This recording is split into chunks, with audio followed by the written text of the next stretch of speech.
ఇచ్చిన ఆదేశాల ప్రకారం ఈ యొక్క హంద్రీనివా రాయలసీమకి మన ప్రాధాన్యత ఇవ్వాలనే ఉద్దేశంతో ఉన్నత ఇరిగేషన్ అధికారులు మేము కూడా ఉదయం నుంచి కూడా ఏదైతే మరి మలయాళ నుంచి కూడా రివ్యూ చేసుకుంటూ ఈరోజు ఏదైతే ఈ యొక్క చెర్లపల్లి రిజర్వాయర్ కూడా ఇప్పుడు రాత్రి 10 గంటల అవుతున్న కూడా ఇక్కడ రావడం జరిగింది. ఏదైతే ఇప్పుడు కూడా మనం చూసాం, ఇప్పటికీ ఇంకా చెర్లపల్లి రిజర్వాయర్కి మరి నీరే రానిటువంటి ఇది 1.6 TMC కెపాసిటీ ఉంది. మరి ఆల్మోస్ట్ ఆల్ ఇది సెప్టెంబర్ నెల ముగుస్తున్నప్పటికీ కూడా ఇక్కడికి నీరు రాలేదు, చొక్క నీరు అని అంటే హంద్రీనివాలో మరి ఆ 1800, 1900 మాత్రమే ఉండడం వల్లే ఈ యొక్క నష్టం జరిగింది. అదే చంద్రబాబు నాయుడు గారు అనుకున్నట్లుగా 1924లో మన ప్రభుత్వం ఉండుంటే ఆ 3850 క్యూసెక్కుల మోటార్లు మనం ఉపయోగించుకుని ఉండేవాళ్ళం. ఈరోజు ఈ చెర్లపల్లి రిజర్వాయర్ కలకల్లాడుతూ ఉండేది. అంటే కళ్ళెదరే తెలుగుదేశం ప్రభుత్వానికి, వైఎస్ఆర్సీపీ ప్రభుత్వానికి జరిగినటువంటి నష్టం ఏంటనేది మనకు కళ్ళెదరే కనిపిస్తూ ఉంది.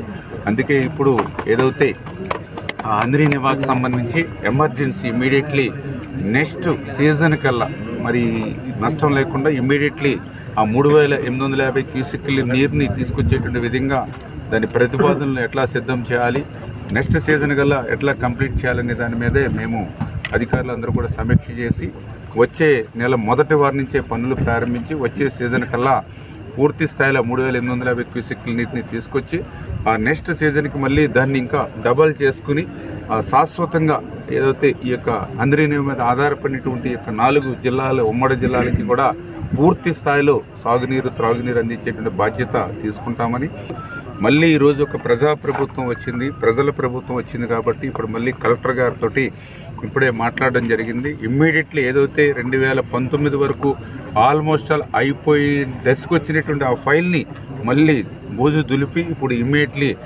మళ్ళీ ఏదైతే 140 కుటుంబాలకి కూడా మరి ఏదైతే ఎగువ ప్రాంతంలో గతంలో ఏదైతే R&R ఏదైతే దిగువ ప్రాంతంలో వాళ్ళకి ఇల్లు ఇచ్చామో ఆ ప్రాంతంలో మళ్ళీ వీళ్ళకి ఇంట్లో పట్టాలతో పాటు R&Rలో వాళ్ళకి ఇల్లు నిర్మాణం అయితే ఏవైతే ఉన్నాయో ఇమ్మీడియట్లీ ఆ ఫైల్ని క్లియర్ చేస్తే ఇమ్మీడియట్లీ ముఖ్యమంత్రి గారి దృష్టికి తీసుకెళ్ళి మరి ప్రసాద్ గారు ఏదైతే మీకు మాట ఇచ్చారో దాన్ని నిలబెట్టుకునేటువంటి విధంగా పనిచేయాలని. ఇంకా ఎంత అన్యాయం అంటే ఒక్కొక్కసారి మేము కూడా ఆశ్చర్యపోయేవాళ్ళం. 30 కిలోమీటర్ల దూరం కూడా ఆయన హెలికాప్టర్ మీదే పోయేవాడు. 30 కిలోమీటర్లు కూడా ఏదైతే తాడేపల్లి రాజప్రసాద్ నుంచి 30 కిలోమీటర్ల దూరం కూడా హెలికాప్టర్ కొన్ని పోయాడు. 30 కిలోమీటర్ల హెలికాప్టర్లు 30 కిలోమీటర్ల హెలికాప్టర్ల పైన పోతే కింద కూడా ట్రాఫిక్ని ఆంక్షలు విధించేవారు. అసలు మాకు ఎవరికి కూడా అర్థం కానిటువంటి పరిస్థితి. పైన ఆయన హెలికాప్టర్లు వెళ్తే కింద ట్రాఫిక్ని కూడా కంట్రోల్ చేసేవారు. అటువంటి దుర్మార్గమైనటువంటి రాక్షసత్వమైనటువంటి పాలన పోయింది. ఇవాళ ప్రజా పరిపాలన వచ్చింది కాబట్టి రాత్రి అర్ధరాత్రి కూడా మీకు పనులు చేస్తూ ఉన్నాం. మొన్న కూడా మీరు చూసారు ఏదైతే మరి మన కృష్ణ భారీ ఎత్తున వరదలు వచ్చి విజయవాడ పట్టణం అతలాకుతలం అయితే బస్సులో 10 రోజులు పడుకుని పనిచేశారు ముఖ్యమంత్రి గారు చంద్రబాబు నాయుడు. ఈవేళ ఆయన కొత్త కాదు, గతంలో కూడా మీరు చూసారు. హుదూద్ తుఫాన్ వస్తే వారం రోజుల్లో వైజాగ్ని, విశాఖపట్నం మనకందరికీ ఇష్టమైన నగరం మళ్ళీ యథాస్థానానికి తీసుకొచ్చారు. గతంలో కూడా మా రాజమండ్రి, గోదావరి జిల్లాలు మరి ఏదైతే పెద్ద ఎత్తున తుఫాన్ వస్తే రాజమండ్రిలోనే 10 రోజులుండి అక్కడే రాజమండ్రి మినీ సెక్రటరీ పెట్టుకున్న పరిస్థితులను చక్కదిద్దారు. ఇది కూడా అట్లనే విజయవాడలో ఆయన 10 రోజులు అక్కడుండి యథాస్థానానికి మళ్ళీ తీసుకొచ్చారు. నిజంగా గతం లాంటి వ్యక్తి ముఖ్యమంత్రిగా ఉండుంటే ఈ రోజు కూడా వరదలోనే విజయవాడ ఉండేది. అది నేనేదో అతిశక్తి చెప్పట్లేదు, ఎందుకంటే మీకు తెలుసు అన్నమయ్య కొట్టుకుపోతే ఈ రోజుకి కూడా దానికి అతిగతి లేదు.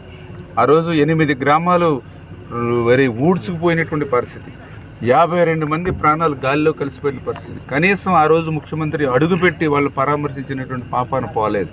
అంచేత అప్పుడు ముఖ్యమంత్రికి, ఇప్పుడు ముఖ్యమంత్రికి, అప్పుడు పాలనకి, ఇప్పుడు పాలనకి కూడా ప్రజలు బేరీ చేసుకోమని మీ ద్వారా కూడా అందరినీ కూడా కోరుకుంటూ, ఏది ఏమైనా సరే రాయలసీమకి అత్యంత ప్రాధాన్యత తెలుగుదేశం, జనసేన, బీజేపీ, ఎన్డీఏ ప్రభుత్వం ఇస్తుంది.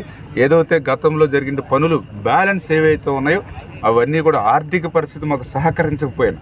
ఎందుకంటే ఈరోజు 14 లక్షల కోట్ల అప్పు ఈవేళ ఈ రాష్ట్రం నెత్తి మీద ఉన్నటువంటి పరిస్థితి.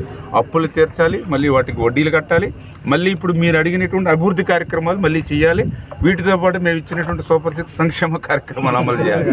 ఇన్ని సవాళ్ళు మా మీద ఉన్నా కూడా ఖచ్చితంగా వాటిని ఒక్కొక్కటి నెరవేర్చుకుంటూ ఈ సవాళ్ళని ఎదుర్కొనే శక్తి చంద్రబాబు నాయుడు గారికి ఉంది. ఆయనకి తోడుగా పవన్ కళ్యాణ్ గారు ఉన్నారు. వీళ్ళిద్దరికీ తోడుగా ఆయన నరేంద్ర మోడీ గారి ఆశీస్సులు ఉన్నాయి కాబట్టి